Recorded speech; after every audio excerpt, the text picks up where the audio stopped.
합니다. 오늘 11장은 바벨탑의 사건을 다루고 있습니다. 여러분, 바벨탑 하면 제일 먼저 떠오르는 것이 무엇입니까? 바벨탑, 제일 먼저 떠오르는 연상되는 것들이 있을까요? 우리가 쉽게 생각하듯이 인간의 교만함, 또 하나님께서 이 땅의 언어를 어떻게 흩으셨는지에 대한 내용들이 아마 제일 먼저 생각날 것입니다. 맞습니다. 오늘은 이런 주제들을 가지고 성경에서 말하는, 그러니까 성경이 성경대로 말하는 그 바벨탑 사건에 대해서 말씀 안에서 조금 더 구체적으로 살펴보고 나누기를 원합니다. 여러분, 우리가 지난주에 살펴본 대로 노아에게는 3명의 아들들이 있었습니다. 자, 이름을 기억하시나요? 셈과 함과 야벳입니다. 이 세 자녀들은 이제 창세기 10장과 11장에 의하면 많은 후손들을 낳게 돼요. 각각의 후손들은요, 민족과 나라를 이루게 됩니다. 이 3명으로부터 시작된 민족과 나라를 성경은 각각 70족속과 나라들이라고 이야기를 하면서 많은 족속과 민족들이 이들을 통해서 이 땅에 많이 생겨났음을 알 수 있습니다. 여러분, 이것은 사실 하나님께서 인류에게 주신 새로운 복이기도 했습니다. 노아의 방주 이후로 모든 인간이 심판받아서 사라진 이때에 8명의 노아의 가족으로부터 시작된 인류가 이제 이 땅을 가득 채우리 많아지고 하나님의 말씀 안에 번성하게 된 것을 우리가 볼 수 있습니다. 그런데 안타까운 것은 뭐냐면, 이런 하나님의 축복이 우리 가운데 있음에도 불구하고 반드시 사람들이 필연적으로 많아지게 되면 그 가운데 똑같이 많아지게 되는 요소들이 있어요. 그 중에 하나가 바로 죄라고 하는 요소입니다. 인간이 많아지면 많아지는 대로 다 잘 지내고 다 은혜롭게 살면은 너무 좋은데, 여전히 해결되지 아니한 우리 본성 속에 숨겨져 있는 죄성이 사람들이 많아지면 많아질수록 이 죄성이 모여지기 시작하고, 그 모여진 죄성들이 더 연합하여서 결국 인간의 죄, 교만함이 하나님 앞에 드러나는 데까지 이르게 되는 것을 우리가 보게 되더라는 것입니다. 이것이 이제 오늘 나타나는 바벨탑 사건뿐만 아니라 앞서 살펴봤던 창세기 5장과 6장의 가인의 후손들이 많아짐으로 거기서부터 발생했던 죄의 모습과 결부되어져서 계속해서 이런 모습들이 우리 가운데 인간이 많아지면 많아질수록 드러나는 것을 보게 되더라는 것입니다. 자, 우리 먼저 말씀을 같이 한번 읽어봅시다. 자, 11장 1절의 말씀입니다. 같이 읽어봅시다. 시작. 네, 온 땅의 언어가 하나였고 말이 하나였습니다. 사실 이때는 참 좋았을 것 같아요. 근데 오늘날 우리 아이들 보면 영어 공부하고 중국어 공부하고 뭐 다른 언어도 공부하느라 너무너무 힘든데, 이때는 그럴 필요가 없었어요. 모든 사람들이 한 언어와 한 말을 사용했습니다. 모든 사람들이 한 문화권 아래에서 인류의 번성과 인류의 어떤 문명이 급속도로 발전하게 되는 그런 시기였다라는 것입니다. 자, 그런데 2절을 보면 이렇게 이야기를 합니다. 2절 같이 한번 읽어볼까요? 시작. 이에 그들이 동방으로 옮기다가 신할 평지를 만나 거기 거류하여. 그런데 이들이요, 동방으로 옮겨갔다라고 나와요. 동쪽으로 옮겨갔다는 거예요. 이 표현이 참 재밌습니다. 동방이라고 하는 표현. 성경을 보면, 특별히 창세기에 보면 동쪽으로 옮겨간 사람들에 대한 이야기가 많이 등장을 해요. 이 재밌는 게 뭐냐면, 우리 유교권 문화 아래에서는 동쪽은 굉장히 복받은 곳, 동쪽은 왠지 희망이 있는 곳이라는 인식이 강해요. 왜냐하면 동쪽에서부터 해가 뜨기 때문에 그 동쪽을 바라고 사는 사람들이 이제 유교 문화권 아래에 있는 사람들입니다만, 그러나 창세기에서 동쪽이라는 표현이 등장할 때는 사실은 긍정적인 표현이 아니라 부정적인 표현 안에 부정적으로 표현된 경우가 굉장히 많습니다. 이를테면 아담이 죄를 범해요. 그리고 나서 쫓겨나 산 것이 뭐냐면 에덴의 동편으로 쫓겨나서 살게 돼요.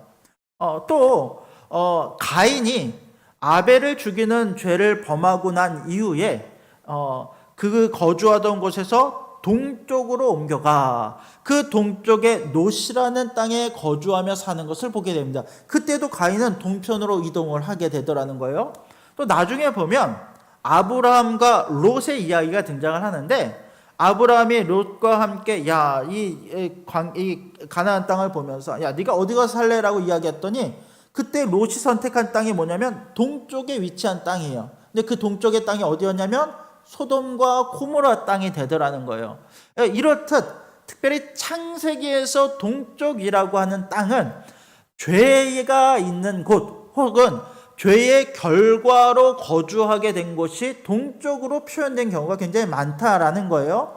오늘 말씀도 마찬가지입니다. 사람들이 동방으로 옮겨가기 시작해서 이건 이제 어떤 실제로 그들의 이동 경로를 역사적으로 표현하고 보여주는 장면이다라고 생각할 수도 있겠지만 그 내면에는 이 사람들이 죄를 쫓아서 자기의 욕심을 쫓아서 옮겨지기 시작했음을 이와 같은 방식으로 우리한테 표현하고 보여주고 있다는 거예요. 자, 이들이 동방으로 옮겨가기 시작합니다. 그러다가 시날 평지를 만나요. 근데 이 시날 평지라고 하는 것이 말 그대로 좋은 땅, 사람들이 거주하기에 안전한 땅으로 보였습니다. 사람들이 그곳에 거주하기 시작합니다. 그것에 거류하기 시작했다라고 나옵니다. 이곳에서 이들은 아마 이 땅이 오늘날로 보면 이제 메소포타미아 지역쯤 되었을 것인데 그 지역에 거주하여 살면서 안주하기 시작한 거예요. 자, 그런데 그곳에서 이들이 이제 무엇을 하기 시작합니까? 우리 3절과 4절의 말씀을 같이 한번 읽어봅시다. 3절 4절입니다. 시작. 서로 말하되 자 벽돌을 만들어 견고히 굽자 하고 이에 벽돌로 돌을 대신하여 역청으로 진흙을 대신하고 또 말하되 자 성읍과 탑을 건설하여 그 탑 꼭대기를 하늘에 닿게 하여 우리의 이름을 내고 온 지면에 흩어짐을 면하다 하였더니 이 사람들이요 벽돌을 만들기 시작합니다. 그러면 그 이전까지만 하더라도요 사람들이 주로 집을 지을 때는 어떻게 하냐면 뭐 돌을 쌓거나 돌을 깎거나 하는 어떤 자연의 재료를 통해서 집을 짓곤 했어요. 그런데 이때부터 급속도로 인류의 문화와 기술이 발전하기 시작하는 거예요. 사람들이요 벽돌을 구워 만들기 시작합니다. 그 가지고 인위적으로 사람들이 만든 그 기술을 가지고 자신을 위해서 집과 벽과 성과 탑을 쌓기 시작합니다. 그것뿐만 아니라 역청으로 진흙을 대신했다라고 나와요. 역청으로 진흙을 대신했다. 근데 여러분 역청이라고 하는 단어가 이미 한번 등장한 적이 있어요. 언제 등장했는지 기억하십니까? 맞아요. 노아가 방주를 만들 때에 그때 나무와 나무를 대면서 그 역청을 가져다가 그 사이를 발라서 그 나무 사이사이를 메웠던 것을 우리가 본 적이 있습니다. 근데 그때 만들었던 이 역청은 하나님께서 노아에게 알게 하시고 노아에게 명령해서 그 역청을 사용하게끔 하셨어요. 자, 원래는 하나님께서 인간에게 주신 은혜였고 기술이었고 사람을 안전하게 보호하기 위한 조치로 이와 같은 역청을 주셨다는 거예요. 그런데 사람들은요 그 기술을 가지고 그 은혜를 가지고 무엇을 하냐면 나를 위해서 벽돌을 쌓고 역청을 발라서 나를 위한 문명의 이기를 위한 탑을 쌓아가기 시작한다는 거예요. 오늘날로 말하면 이런 거예요.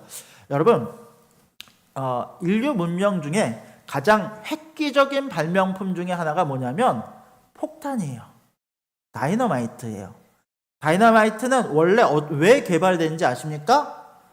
땅을 파기 위해서, 돌을 깨기 위해서 발명된 게 다이너마이트예요. 이건요 그대로 사용하면 문명의 어떤 발전을 위해서 뭐 좋은 재료로 사용할 수 있는 것입니다만, 근데 이게 어느 순간부터 사람을 죽이는 데 사용되기 시작해요. 전쟁에 사용되기 시작합니다. 살인에 하는데 다이너마이트, 폭탄이 효율적인 재료로 사용되어지기 시작한 거예요. 이게 이제 인간의 모습이거든요. 하나님이 주신 은혜와 하나님이 주신 문명을 가지고 지혜를 가지고 인간의 탑을 쌓고 우리를 위한, 우리의 욕심을 위한 도구로 그 모든 것들을 사용하기 시작하면서 문제가 발생하기 시작합니다. 이 사람들은요 이제 성과 탑을 쌓기 시작해요. 특별히 이 탑을 높게 쌓아서 하늘에 닿을 만치 그 목적을 가지고 탑을 쌓아가기 시작하는 거예요. 그런데 이렇게 탑을 쌓아가는 이유가 무엇이었습니까? 4절 말씀을 다시 한번 읽어봅시다. 그 이유에 대해서 성경은 두 가지를 이야기합니다. 4절 말씀 같이 한번 읽어봅시다. 시작. 또 말하되 성읍과 탑을 건설하여 그 탑 꼭대기를 하늘에 닿게 하여 우리의 이름을 내고 온 지면에 흩어짐을 면하자 하였더니, 두 가지 이유였어요. 첫 번째 이유는 무엇이었는가? 우리의 이름을 내자라는 거예요. 높이 탑을 쌓으면 쌓을수록 그것을 통해서 나의 이름을 드러내고자 한다는 거예요. 여러분, 오늘날에도요, 많은 건물들이 높게 지어지고 있습니다. 경쟁하듯이 높게 지어져요. 그러면서 높게 쌓는 이유가 뭐냐면 가장 높은 기록을 내서 그 나라, 또 그 도시, 아니면 그 건물의 이름을 높이 이 땅에 드러내고 자랑하는 목적으로 그런 건물들을 쌓더라는 거예요. 마찬가지로 사람들이요 높이 탑을 쌓음으로 그것을 통해서 자신의 이름을 내고자 하였다라고 말을 하고 있는 거예요. 우리의 위대함과 우리의 존재를 높여서 영원히 잊혀지지 않는 존재가 되겠다라고 이야기를 하고 있는 거예요. 여러분, 이집트에 가면 피라미드가 있습니다. 지금도 이집트는요 인류의 신비 중에 하나입니다. 그 당시에 그렇게 높은 무덤을 그 당시에 사람들이 그 당시에 기술로 만들었다는 것이 믿어지지 않을 정도로 정말 놀라운 일이 바로 피라미드예요. 이 피라미드를 볼 때마다 와, 어떻게 이 사막 한가운데 이렇게 높은 건물을 지을 수 있을까 싶습니다. 이 많은 돌들을 어디서 구했고 어떻게 이것을 쌓았고 이 모든 것들이 너무 신비로운 거예요. 근데 여러분, 그 당시에 이집트의 파라오가 피라미드를 쌓았던 이유가 무엇입니까? 이거는 자기 이름을 남기고자 하는 거예요. 나는 신이다, 또는 신의 아들이다, 태양의 아들이다, 이 신인 내가 영원한 불사의 존재로 이 땅에 남게 될 것이고 나중에 언젠가 부활하게 될 것들을 보면서 영원한 생명을 상징하면서 그 피라미드를 쌓았다는 거예요. 사람들은 그 피라미드를 보면서 그 왕을 기억합니다. 야, 이집트의 람세스와 누구누구 왕, 그 왕들의 이름을 기억하고 그 왕들은 그런 목적으로 자신의 평생을 다해서 사람들을 동원해서 그 피라미드를 쌓게 되더라는 거예요. 마찬가지로 이 바벨탑은 우리의 존재가 하나님과 비등하다, 또는 하나님보다 더 높아져야 한다라고 하는 목적을 가지고 쌓은 것이 바로 이 바벨탑이다라고 성경은 말씀하고 있다라는 것입니다. 두 번째 이유가 있습니다. 이 탑을 쌓은 두 번째 이유는, 이게 사실은 오늘 말씀에 너무 중요한 내용인데, 흩어짐을 면하기 위해서 이 탑을 쌓기 시작했다라고 말합니다. 흩어짐을 면한다라는 거예요. 이 말은 어떤 의미냐면, 인간의 후손을 안전하게 보존하고 싶은 욕망이 그들 가운데 있었다는 거예요. 우리의 탑과 우리의 성을 쌓는다는 것은 우리 인류가 안전하게 보존되고자 하는 욕구가 그들 가운데 있었다는 거예요. 여러분 생각해 보십시오. 노아의 방주 이후에 사람들은요 어떻게 됐건 모든 자연에 대해서 어떤 일종의 트라우마를 겪게 되었을 수 있어요. 인류가 더 이상 자연 앞에 안전하지 않다라고 하는 불안한 마음이 그들 가운데 있었을 거예요. 물론 여러분, 하나님께서는, 우리 인류는 사실 이런 두려움을 가지면 됩니까? 안 됩니까? 안 돼요. 왜냐면 하나님께서는 이런 사람들에 대해서 하나님의 약속을 주셨어요. 무지개의 언약의 증표를 통해서 다시는 내가 너희를 물로 심판하지 않으시겠다라고 하는 약속을 주셨고, 이 말은 모든 인류는 하나님의 보호하심 아래 이미 안전하고 보호받는 존재가 되었음을 말하고 있다는 거예요. 근데 사람들은 그 하나님을 신뢰하지 못했어요. 하나님의 약속을 주셨지만 여전히 자연에 대한 불안한 마음이 있는 거예요. 이 사람들은 그 두려움을 가지고 자신의 안전을 지키기 위해서 자신의 능력과 힘을 다하기 시작합니다. 이들은 자신의 성을 쌓음으로 자신의 안전을 스스로 보장받고 싶어 하는 거예요. 그런데 성경은요, 이런 장면에 대해서 뭐라고 이야기하냐면, 사람들이 더 이상 하나님을 신뢰하지 않고 믿지 않으므로 자신의 힘으로 이와 같은 안전한 삶을 추구하기 시작했다라고 이야기를 합니다. 그리고 곧 이것을 죄의 한 모습으로 말씀하고 있다라는 거예요. 여러분, 원래 하나님께서 우리 가운데 원하시는 것은, 우리가 이와 같이 모여서 안전하게 성을 쌓고 탑을 쌓는 것을 원하시는 것이 아니었어요. 창세기에서 계속해서 이야기하고 있는 것은 뭐냐면, 하나님께서 우리 인류에게 원하시는 삶의 모습은 온 땅에 흩어지는 삶을 원하셨어요. 모이는 것이 아니라 흩어지는 것을 원하셨다는 거예요. 우리 창세기 1장 28절의 말씀을 같이 한번 읽어봅시다. 창세기 1장 28절입니다. 시작.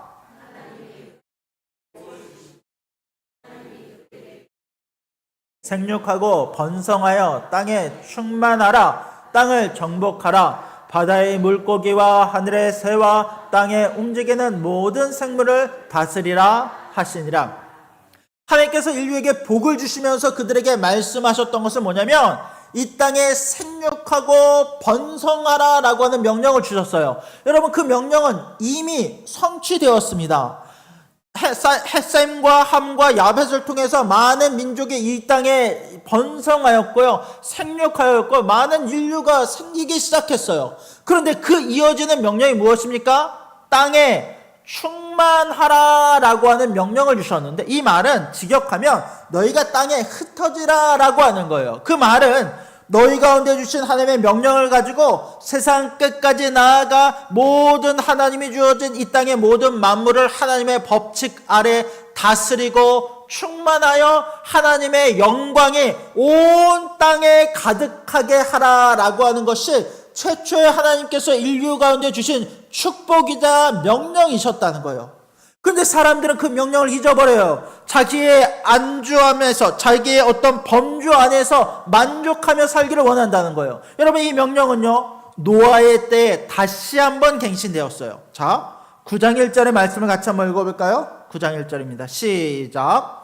하나님이 노아와 그 아들들에게 복을 주시며 그들에게 이르시되, 생육하고 번성하여 땅에 충만하라, 땅에 편만하라. 하나님께서 노아에게 다시 한번 이 선교적 명령을 갱신하시면서 너희가 하나님의 나라와 영광을 온 땅에 가득하게 하라 라고 하는 명령을 그들 가운데 주셨다는 거예요.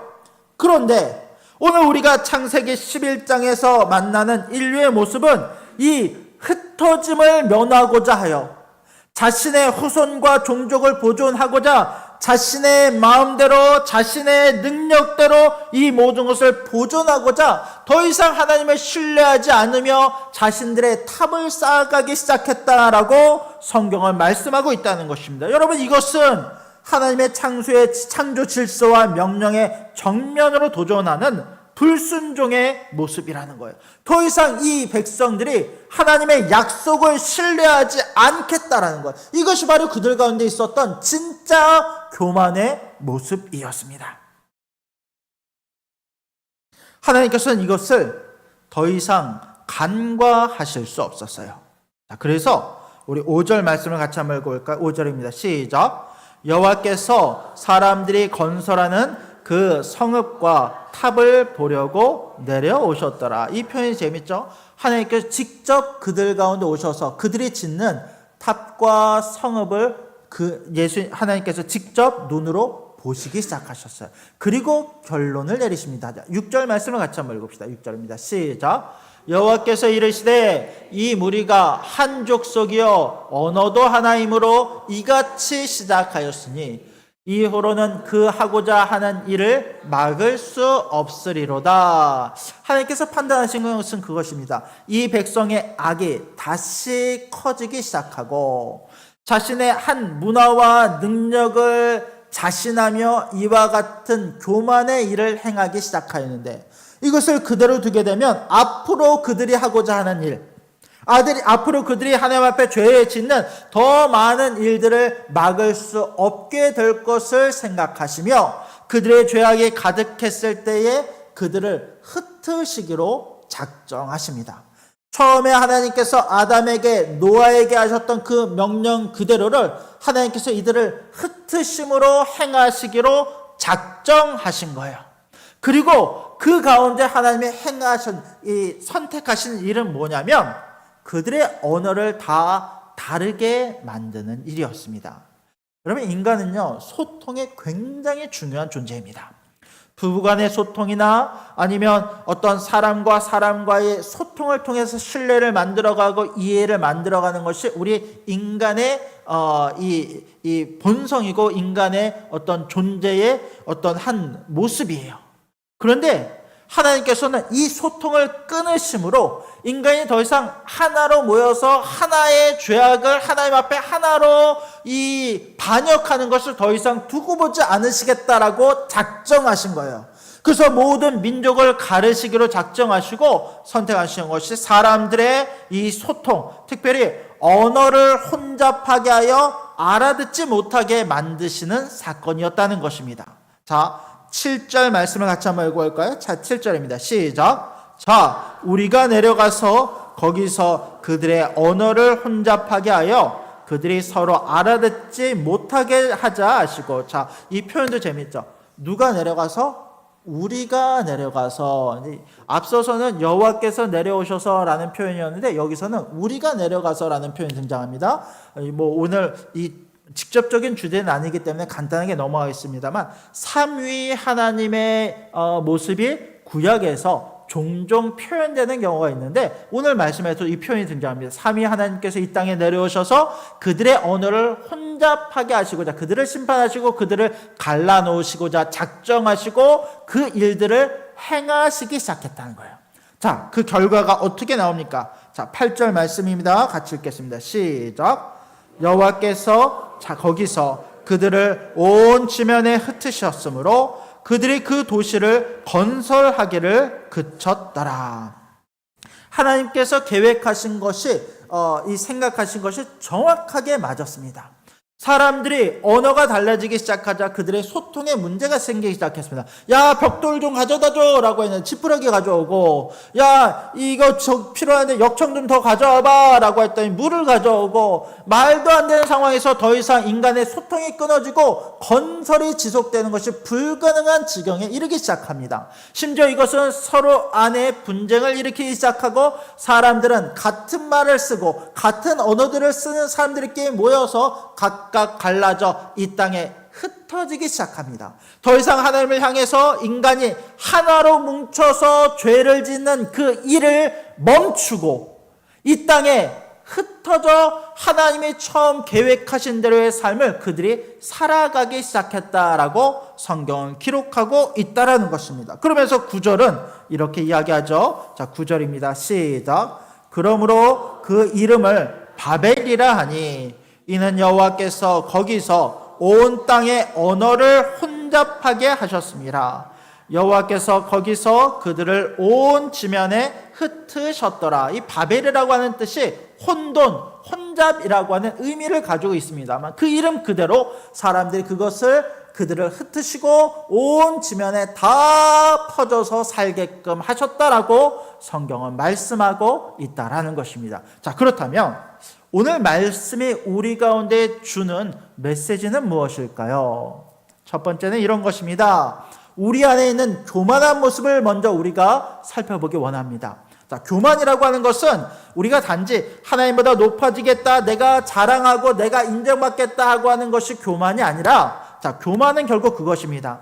하나님께서 우리 가운데 약속을 주셨는데 그 약속을 신뢰하지 아니하고 나를 신뢰하는 것이 교만이다라고 이야기합니다. 결국 이 땅에 아담과 하와가 하나님과 같아지기 위해서 교만의 마음을 품고 그 교만의 죄가 그들 가운데 들어왔을 때 하나님을 배반하였고 그들의 욕망대로의 죄의 일을 행하였던 것처럼, 여러분 우리 가운데도요 하나님의 약속을 신뢰하지 말아야라고 한다는 메시지들이 끊임없이 우리 가운데 있다는 거예요. 여러분 나는 신앙생활 잘하고 있는 것 같은데, 하나님의 말씀을 잘 듣는 것 같은데, 하나님의 약속을 신뢰하는 것 같은데 라고 생각을 하지만, 우리의 삶의 가장 이 원초적인 우리의 삶의 모습의 실제적인 모습을 보면 매 순간마다 우리는요 하나님의 약속하신 것을 넘어서 내 마음과 심대로 성을 쌓으며 교만함의 일들을 쫓아가고 있는 것을 발견하게 돼요. 하나님보다도 내가 모았던 돈, 집을 더 신뢰하기 시작하고요. 하나님보다도 내 안에 내가 할 수 있는 능력과 힘을 의지하여 모든 것을 해결하고자 하는 마음이 더 커짐을 보게 됩니다. 내 계획대로 살아가고 내 직장과 내 어떤 삶의 모습을 더 신뢰하며 살아가는 것, 이것을 바로 성경은 교만이라고 이야기하며 죄라고 이야기를 하고 있습니다. 여러분, 이런 죄의 모습을 오늘 바벨탑의 사건을 통해서 우리가 발견할 수 있는 은혜가 있기를 주님의 이름으로 축복합니다. 자, 그러면서 또 하나는 뭐냐면, 하나님은 여전히 우리가 흩어지기를 원하신다는 거예요. 아니, 목사님 성경을 보았더니 성경은 우리가 모이기에 힘쓰라라고 명령하셨는데, 맞습니다. 성경은 우리가 모이기에 힘쓰라라고 명령합니다. 그러나 이것은 우리가 신앙 안에서 함께 교류하고 교제하며 세상 사람들과 똑같이 살아가는 것이 아니라 믿음의 공동체 안에서 믿음의 신앙생활을 함께 할 것을 말씀하고 있지만, 동시에 성경은 무엇을 말하냐면, 우리가 이 믿음의 공동체가 끊임없이 세상으로 나아가 퍼져 흩어져가며 주님의 복음의 일들을 감당해야 될 것을 말씀하고 있다라는 것입니다. 여러분, 창세기 11장의 바벨탑의 사건은요, 우리가 보통 성경학자들이 어떻게 해석하냐면, 이 사도행전 2장과 3장에 나오는 하나님께서 교회를 흩으시는 사건과 연결해서 많이 보기도 합니다. 자, 사도행전 2장을 보면요, 그 당시에 오순절 성령의 다락방 사건이 임하면서 모든 사람들이 성령 충만함을 받습니다. 그때는 이 성령 충만함을 말미암아 많은 이들이 회심하고 하나님께로 돌아오는, 예수님께로 돌아오는 역사가요 놀랍도록 벌어지기 시작해요. 베드로가 한번 설교할 때마다 3,000명이 회심을 하고요, 그때의 교회 공동체는 점점 더 부흥하고 점점 더 성장하기 시작합니다. 그런데 사람들의 마음에 참 악한 게 뭐냐면요, 이렇게 은혜가 주어지고 하나님의 축복이 주어지면 그 안전망을 벗어나지 않으려고 해요. 모여서 우리가 조싸우니 우리가 모여서 우리끼리 살아가기를 원한다는 거예요. 베드로가 예수님과 함께 시내산, 변화산에 올라서 하나님, 우리가 조싸우니 우리가 여기에 초막색을 짓고 우리를 위해 삽시다라고 이야기를 했던 것처럼 이런 마음들이 우리 가운데 있기 시작한다는 거예요. 그런데 하나님의 명령은요, 처음이나 나중이나 늘 같으셨어요. 하나님은 이 땅에 너희들이 흩어져 살며 하나님의 영광이 이 땅에 충만하기를 원하셨고, 또 신약에 이르러서 예수님이 말씀하시기를 너는 이 복음을 가지고 세상 끝까지 가, 그 너희가 주어진 모든 곳에서 복음이 편만하게,